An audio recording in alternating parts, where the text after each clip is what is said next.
Welcome to the Breckenridge Zone's e-cast of the Bare Facts for November 12th, 2011. I am your host, T.R. Ursiday.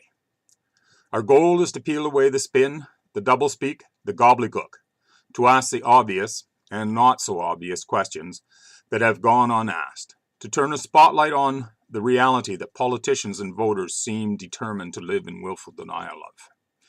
We seek to bring critical thinking and logic to bear on public policy by generating open debate based on the facts that are exposed by peeling away the layers of twaddle and chicanery. As it says in the Tao of James, in all things there are three choices: yes, no, and no choice, except in this: I either choose the truth or I am deceit. We at the Bare Facts are not big fans of Gregor Robertson. But the more Susan Anton opens her mouth, the better Gregor looks. Listening to Anton rant about running Occupy Vancouver out leaves one with the impression Anton's biggest problem with the Occupy Vancouver protesters is that she cannot send in the tanks as the Chinese did in Tiananmen Square. On a recent trip into Surrey via Highway 1, we passed a sign telling drivers not to rely on their GPS in the construction zone.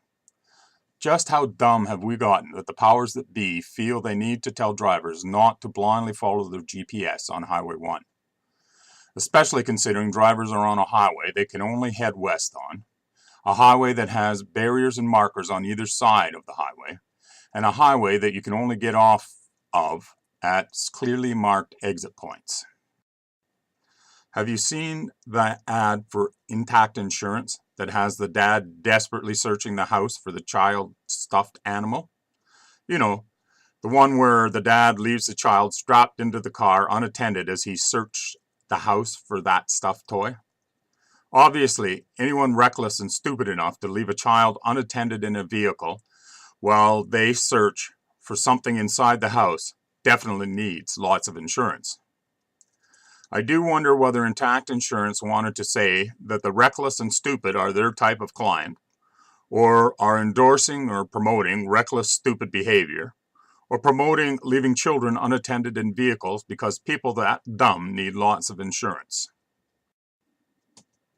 Speaking of advertisements, we at the Bare Facts want to start a movement to boycott the companies assaulting us with annoying and/or stupid advertisements.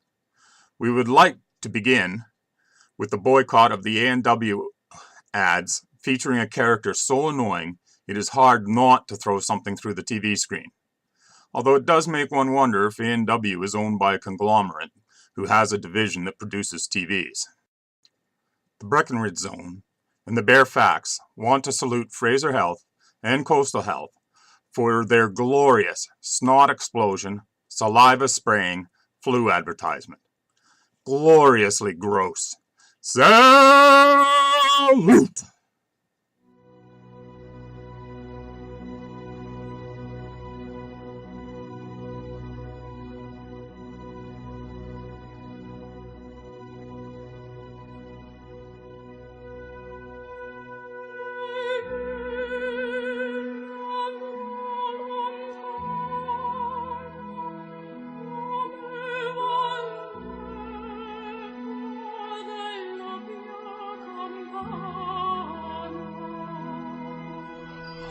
Flu-infected sneeze or cough can be lethal to the young and the elderly.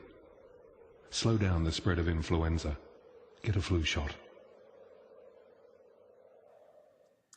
And finally, in Abbotsford, some very well-heeled, concerned citizens, apparently concerned that the P3 will be defeated at referendum, has embarked on a campaign of deception to trick voters into voting yes for the P3.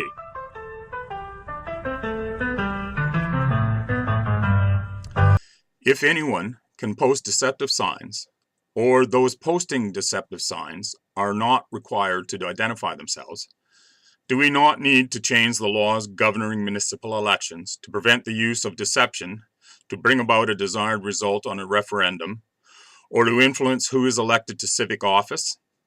Laws that require the concerned citizens be identified? Who are these wealthy, concerned citizens? Why are they spending so much money to ensure the mayor and council's P3 passes? What, if any, effect did these concerned citizens in their deep pockets have on the decision to go with a P3, despite the overwhelming evidence a P3 is the poorest choice to use for the upgrade? That's the Bare Facts for Saturday, November 12th, 2011. Remember, your best defense against politicians, media, big business, and others seeking to bamboozle you and manipulate you is thinking.